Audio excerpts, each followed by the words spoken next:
지금 바로 선풍기 뒤에 이것 하나만 붙여보세요. 정말로 에어컨이 필요 없어집니다. 여러분은 이제 에어컨을 찾지 않게 될 거예요. 혹시 지금 선풍기를 아무리 세게 틀어도 미지근하고 답답한 바람만 나와서 짜증이 나시나요? 이 방법을 끝까지 들어보시면 여러분도 집에 있는 평범한 선풍기를 진짜 에어컨으로 바꿀 수 있습니다. 안녕하세요. 저는 올해 71살이 된 이종규이라고 합니다. 오늘 여러분께 정말 놀라운 이야기를 들려드리려고 해요. 바로 선풍기만으로도 에어컨보다 더 시원하게 여름을 보내는 비밀에 관한 이야기입니다. 요즘 같은 무더위에 에어컨 없이 어떻게 지내느냐고 물어보시는 분들이 많아요. 그런데 정말로 가능합니다. 저만 해도 작년 여름 한철을 에어컨 한 번 안 켜고 보냈거든요. 그러면서도 밤에 땀 한 방울 안 흘리고 푹 잤어요. 믿기 어려우시겠지만 진짜 이야기예요. 사실 저도 처음엔 그랬어요. 여름이면 에어컨 없이는 못 살 것 같았거든요. 특히 나이 들수록 더위를 견디기가 힘들어지잖아요. 젊을 때는 선풍기 하나만 켜도 그럭저럭 견딜만 했는데 50대 넘어가면서부터는 정말 힘들더라고요. 조금만 더워도 숨이 차고 밤에는 뒤척이다가 새벽까지 잠을 못 이루는 날이 많았어요. 그런데 작년 여름 우연한 기회에 이웃 할머니한테서 정말 신기한 걸 보게 됐어요. 그분 집에 갔는데 에어컨은 꺼져 있는데도 선풍기 바람이 어찌나 시원한지 정말 깜짝 놀랐거든요. 어떻게 하신 거냐고 물어봤더니 선풍기에 딱 한 가지만 더했을 뿐이라고 하시는 거예요. 그때부터 저도 본격적으로 알아보기 시작했어요. 동네 경로당에서도 물어보고 인터넷으로도 찾아보고 심지어 주민센터 에너지 전략 강좌까지 듣고 다녔어요. 그러면서 알게 된 게 선풍기를 제대로 활용하면 정말로 에어컨만큼 시원하게 지낼 수 있다는 거였어요. 제가 왜 이런 방법들을 찾게 됐는지 솔직히 말씀드릴게요. 전기요금 때문이었어요. 여름철에 에어컨 켜고 나면 전기요금이 얼마나 나오는지 아세요? 한 달에 15만 원, 20만 원씩 나와요. 연금 생활하는 입장에서는 정말 부담스러운 금액이거든요. 그렇다고 더위를 참자니 건강이 걱정되고 참 난감했어요. 그런데 이런 방법들을 써보니까 정말 놀라운 일이 벌어졌어요. 선풍기만 켜고도 충분히 시원하게 지낼 수 있더라고요. 작년 여름 전기요금이 얼마 나왔는지 아세요? 한 달에 4만 원도 안 나왔어요. 그전 해 같은 달에 16만 원 나왔던 걸 생각하면 정말 엄청난 차이죠. 돈을 아낀 것도 좋지만 더 중요한 건 건강이었어요. 에어컨 바람은 오래 쐬면 몸이 쑤시고 감기 기운도 있잖아요. 특히 우리 나이가 되면 찬바람에 관절이 아프기도 하고요. 그런데 선풍기는 자연스러운 바람이니까 몸에도 훨씬 좋더라고요. 처음에는 정말 반신반의했어요. 선풍기가 아무리 좋아도 에어컨을 어떻게 대신하겠어요. 그런데 막상 해보니까 정말 놀라웠어요. 바람의 질이 완전히 달라지는 거예요. 그냥 뜨거운 바람을 돌리는 게 아니라 정말 시원한 바람이 나오더라고요. 가장 신기했던 건 밤에 잠을 잘 때였어요. 에어컨 켜고 자면 새벽에 추워서 깨는 일이 많았는데 이 방법으로는 밤새 딱 적당한 온도를 유지할 수 있었어요. 깊게 잠들 수 있어서 아침에 일어나면 몸도 훨씬 개운했고요. 이런 경험을 하고 나니까 주변 분들한테도 알려드리고 싶더라고요. 저처럼 전기요금 때문에 고민하시는 분들이 얼마나 많겠어요. 특히 우리 또래 분들은 건강도 챙기면서 경제적 부담도 줄여야 하잖아요. 그래서 동네 분들한테 하나씩 알려드리기 시작했어요. 처음에는 다들 의심스러워 하시더라고요. 선풍기가 에어컨을 대신할 수 있겠냐고요. 그런데 막상 해보신 분들은 모두 깜짝 놀라세요. 정말 효과가 있거든요. 이웃 할머니 한 분은 처음에 절대 안 된다고 하시더니 나중에는 저한테 고맙다고 인사까지 하시더라고요. 작년 여름을 정말 시원하게 보냈다면서요. 또 다른 분은 아들한테 전화해서 에어컨 사달라고 졸랐는데 이 방법 써보고는 에어컨이 필요 없어졌다고 하시더라고요. 이런 반응들을 보면서 확신이 들었어요. 이 방법들이 정말로 효과가 있다는 걸요. 그리고 더 많은 분들이 알았으면 좋겠다는 생각이 들었어요. 특히 요즘 같은 시대에는 전기요금도 부담스럽고 환경 문제도 생각해야 하잖아요. 에어컨을 덜 쓰면 전기도 아끼고 환경도 보호할 수 있어요. 게다가 우리 몸에도 더 좋고요. 일석삼조죠. 하지만 무작정 참기만 하라는 건 아니에요. 더위를 참다가 건강을 해치면 안 되거든요. 대신 똑똑한 방법으로 시원하게 지내자는 거예요. 사실 이런 방법들이 완전히 새로운 건 아니에요. 예전 우리 어머니들이 쓰던 지혜들이 많이 들어 있거든요. 에어컨이 없던 시절에도 사람들은 나름대로 더위를 이겨내는 방법들을 알고 있었어요. 다만 요즘 사람들이 그런 방법들을 잊어버린 거죠. 저도 처음에는 이런 전통적인 방법들이 과연 효과가 있을까 의심했어요. 옛날 방식이 요즘 같은 무더위에 통할까 싶었거든요. 그런데 해보니까 오히려 과학적인 원리가 있더라고요. 물리학적으로도 설명이 되는 방법들이었어요. 예를 들어서 물이 증발할 때 열을 빼앗아 간다는 원리, 공기의 흐름을 바꿔서 온도를 낮추는 원리 같은 것들 말이에요. 이런 자연의 원리를 잘 활용하면 인공적인 냉방 없이도 충분히 시원하게 지낼 수 있는 거였어요. 오늘 여러분께 들려드릴 이야기는 바로 이런 내용들이에요. 제가 직접 해보고 효과를 본 방법들, 그리고 주변 분들이 실제로 써보시고 좋다고 하신 방법들만 골라서 정리했어요. 이론적인 얘기보다는 실용적인 내용 위주로 말씀드릴 거예요.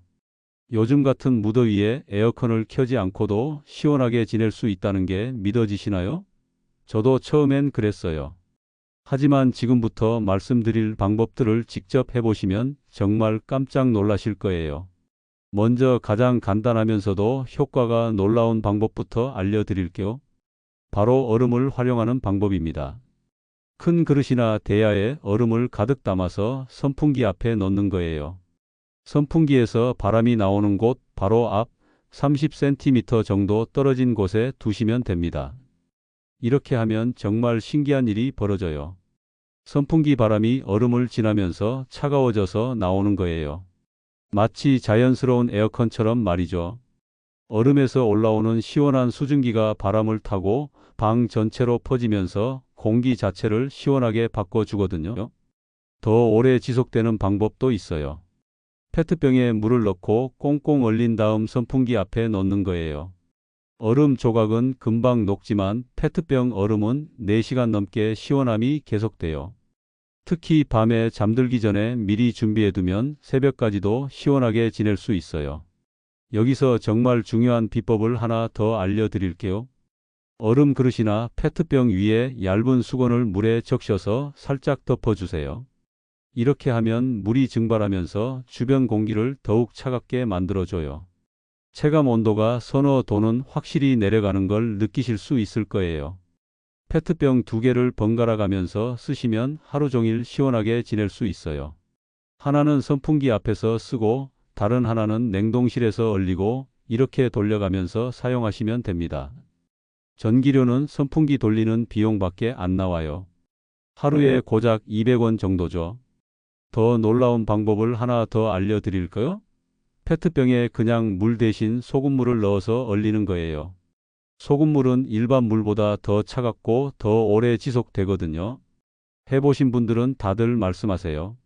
진작 이렇게 할 걸 그랬다고요? 이제 선풍기 뒤쪽을 활용하는 방법을 알려드릴게요. 바로 아이스팩을 이용하는 거예요. 요즘은 택배를 시키면 냉동식품과 함께 아이스팩이 하나쯤은 꼭 따라오잖아요. 이걸 버리지 마시고 모아두셨다가 여름철에 활용하시면 정말 좋아요. 방법은 아주 간단해요. 아이스팩을 선풍기 뒷면 공기가 들어가는 곳에 고정시키는 거예요. 고무줄이나 끈을 이용하면 쉽게 할 수 있어요. 다만 아이스팩에서 물이 흐르지 않도록 천이나 비닐로 한번 감싸 주시는 게 좋아요. 이렇게 하면 선풍기 자체가 시원한 공기를 빨아들여서 더 차가운 바람을 만들어내요. 선풍기는 뒤에서 공기를 빨아들여서 앞으로 내보내는 구조거든요. 그래서 뒤쪽 공기가 차가우면 앞으로 나오는 바람도 자연스럽게 차가워지는 거예요.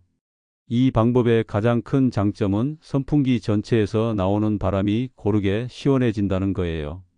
앞에 얼음을 넣는 방법은 바람의 일부만 시원해지는데 이 방법은 모든 바람이 다 시원해져요. 특히 거실이나 넓은 공간에서 사용할 때 정말 효과적이에요. 앞서 말씀드린 선풍기 앞에 얼음 그릇을 놓는 방법과 뒤에 아이스팩을 붙이는 방법을 함께 쓰시면 효과가 2배로 늘어나요. 이렇게 하면 정말 에어컨 리모컨을 찾지도 않게 돼요. 밤에 특히 효과적인 방법도 있어요. 바로 공기 흐름을 바꾸는 거예요. 창문을 2곳 이상 열어야 해요. 하나는 선풍기를 놓을 창문이고 다른 하나는 공기가 들어올 창문이에요.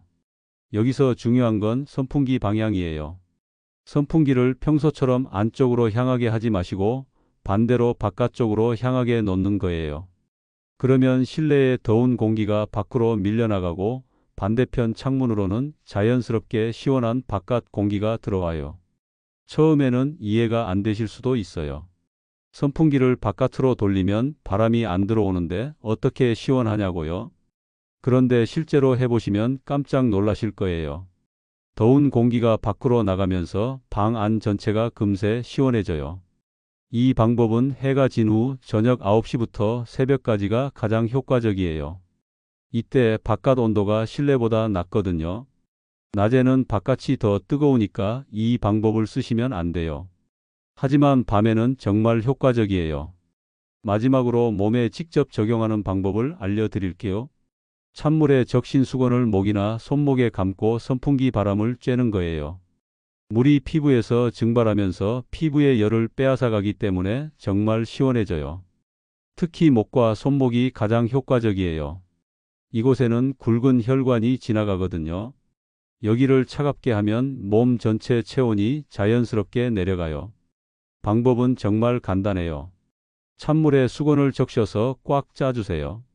물이 뚝뚝 떨어지지 않을 정도로만 짜면 돼요. 수건이 마르면 다시 찬물에 적셔서 쓰시면 되고 보통 20분 정도마다 다시 적셔주시면 돼요. 더 오래 지속시키고 싶으시면 얼음물에 적시세요. 그러면 더 차갑고 더 오래 가요. 이 모든 방법들을 함께 활용하시면 정말 에어컨 없이도 시원한 여름을 보낼 수 있어요. 전기료는 10분의 1로 줄고 몸도 더 건강해지고 잠도 깊게 잘 수 있어요. 지금 당장 페트병 하나를 냉동실에 얼려보세요. 정말 놀라운 변화를 경험하실 거예요. 여러분, 지금까지 제가 알려드린 방법들을 다 활용하시면 정말 에어컨 없이도 시원한 여름을 보낼 수 있어요. 하지만 혹시 이 모든 방법을 다 해봤는데도 왜 아직 시원하지 않다고 느끼시는 분들이 계실 수도 있어요. 그럴 땐 딱 한 가지를 더 확인해 보셔야 해요. 바로 습도 때문일 수 있거든요. 아무리 시원한 바람을 만들어도 공기 자체가 눅눅하고 축축하면 땀이 제대로 증발하지 않아서 오히려 더 덥고 답답하게 느껴져요. 특히 우리 나이가 되면 더욱 그래요. 젊을 때는 몰랐는데 나이 들수록 습한 날씨를 더 힘들어하게 되거든요. 혈액순환이 예전 같지 않아서 몸에서 열이 잘 빠져나가지 않기 때문이에요. 피부도 예전처럼 탄력 있지 않아서 땀구멍이 제대로 열리지 않고요. 그래서 같은 습도라도 젊은 사람보다 우리가 더 답답하게 느끼는 거예요. 실제로 여름철 불쾌감은 온도보다 습도에 더 큰 영향을 받아요. 온도가 30도라도 습도가 50%면 괜찮은데 온도가 28도라도 습도가 80%면 견디기 힘들거든요. 땀이 마르지 않으면 몸은 계속 열이 나는 상태로 남아있게 되고 바람이 불어도 시원하지 않게 느껴지는 거예요. 제가 아는 72살 박순자 할머니도 그랬어요. 선풍기를 아무리 틀어도 답답하다고 하시더라고요. 제가 할머니 집에 가서 확인해 보니 선풍기는 멀쩡했어요. 그런데 습도가 85%나 나오더라고요. 그날이 비 온 다음 날이라 공기가 정말 끈적끈적했거든요. 바로 습기가 너무 많아서 생긴 문제였어요. 이럴 때는 선풍기와 함께 제습기를 같이 켜보세요. 공기 속 수분이 빠져나가면 바람의 시원함이 훨씬 강하게 느껴져요. 이렇게 하면 전기료는 많이 안 나가면서도 습도만 딱 떨어뜨릴 수 있어요. 제습기가 없으시다면 우리 어머니들이 쓰던 전통적인 방법도 있어요. 신문지를 구겨서 방 곳곳에 놓아두세요. 특히 모서리 쪽이나 옷장 근처에 놓으시면 습기를 잘 빨아들여요. 하루에 한 번씩 새 신문지로 갈아주시면 더 효과적이고요. 작은 그릇에 숯을 담아서 방 안에 놓아 두시는 것도 좋은 방법이에요. 숯은 자연 제습제 역할을 하면서 냄새도 없애주거든요. 한 달에 한 번 정도 햇볕에 말려주시면 계속 쓸 수 있어요. 굵은 소금을 접시에 담아서 방 안에 놓아 두시는 방법도 있어요. 소금이 습기를 빨아들이면서 점점 녹아내려요. 완전히 녹으면 새 소금으로 바꿔주시면 돼요. 이런 방법들을 써보신 박순자 할머니가 며칠 후에 정말 놀라워하셨어요. 선풍기가 갑자기 시원해졌다고 하시더라고요. 습도만 조절했는데도 이렇게 차이가 나는 거예요. 온도를 낮추는 것도 중요하지만 공기를 뽀송하게 바꾸는 것도 시원함을 만드는 핵심이에요. 습도를 낮추면 같은 선풍기 바람도 훨씬 더 시원하게 느껴져요. 그리고 습도가 높으면 다른 문제들도 생겨요. 곰팡이가 생기기 쉽고 진드기도 많아지고 옷에서 눅눅한 냄새도 나죠. 건강에도 좋지 않아요. 습도가 높으면 호흡기에도 부담이 가거든요. 특히 천식이나 알레르기가 있으신 분들은 더욱 조심하셔야 해요. 이상적인 습도는 50에서 60% 정도예요. 이 정도면 선풍기 바람이 정말 시원하게 느껴져요. 습도계가 없으시다면 몸으로도 느낄 수 있어요. 공기가 끈적끈적하고 땀이 잘 마르지 않으면 습도가 높은 거예요. 옷이 몸에 달라붙고 머리카락이 눌러붙는 느낌이 들면 습도 조절이 필요한 상태예요. 바람이 왜 이렇게 답답하지 싶을 땐 꼭 습도부터 체크해 보세요. 이것만 해결해도 선풍기가 완전히 다른 기계가 된 것처럼 느껴질 거예요. 이 모든 방법을 다 활용하시면 정말 에어컨 없이도 시원한 여름을 보낼 수 있어요. 자, 여러분, 오늘은 제가 에너지 전략 교육에서 배운 것들을 다 알려드렸어요. 이제 정말 에어컨이 필요 없어져요. 전기료는 10분의 1로 줄고 몸도 더 건강해지고 잠도 깊게 잘 수 있어요. 지금 당장 페트병 하나를 냉동실에 얼리세요. 지금 당장 택배 아이스팩 하나 찾아서 냉동실에 넣어두세요. 저는 이 방법들로 작년 여름 전기료를 30만 원 넘게 아꼈어요. 그 돈으로 여름철 기운 빠질 때 한약이라도 지어 먹는 게 훨씬 도움이 되죠. 그 소중한 돈을 전기료로 낭비하지 마세요. 이제 여러분은 똑똑한 사람이 되었어요. 에어컨 없이도 시원하게 여름을 나는 지혜로운 분이 되신 거예요. 주변 분들이 전기료 때문에 고생하고 계시다면 이 내용을 꼭 공유해 주세요. 더위에 고생하는 이웃 친구들에게 도움이 될 거예요. 특히 혼자 사시는 어르신들께 정말 유용한 정보가 될 거고요. 만약 이 내용이 도움이 되셨다면 좋아요 버튼을 꼭 눌러주세요. 그리고 구독도 해주시면 앞으로도 이런 생활에 도움이 되는 알찬 정보들을 계속 들려드릴 수 있어요. 댓글로는 어떤 방법을 가장 먼저 시도해 보실 건지 알려주세요. 그리고 실제로 해보신 후 효과가 어땠는지도 꼭 공유해 주시면 다른 분들에게 큰 도움이 될 거예요. 여러분의 경험담이 또 다른 누군가에게는 정말 소중한 정보가 될 수 있거든요. 에어컨 없이, 전기료 걱정 없이 건강하고 시원한 여름 보내세요. 감사합니다.